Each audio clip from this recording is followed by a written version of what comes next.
లాంఛనాలతోటి అన్న సాగు కావాలి. అంతే మేము కోరుకునేది ఒకటే, అభిమానిగా కోరుకుంటున్నాము. మా చివరి అవకాశం మళ్ళీ మేము ఇక్కడ రాలేము.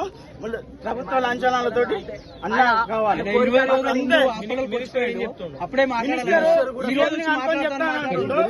అందరూ ఆయన సొమ్ము తిని ఈ రోజు వరకు తెలంగాణ విగ్రహం పెట్టింది చిట్టా బాలకృష్ణారెడ్డి. తెలంగాణ ప్రతి ఊళ్ళలో గ్రామాలలో వాటర్ ప్లాంట్ అన్ని పెట్టిండు. ప్రతి ఊళ్ళలో సాయం చేసింది చిట్టా బాలకృష్ణారెడ్డి. ఈ రోజు ఆయన చనిపోతే వస్తుడు నామకవాసు షూట్ పార్టీ వేసుకొని వస్తుడు నామకవాసు పూల దండ కప్పు ప్రభుత్వ లాంఛనాలతో ఆయనకు కావాలి సాగు.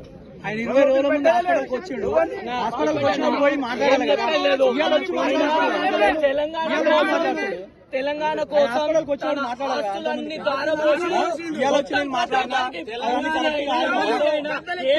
తెలంగాణ ఉద్యమంలో కేసీఆర్ ఎంత పాత్ర ఉందో చిట్టా బాలకృష్ణ తీసుకొచ్చింది.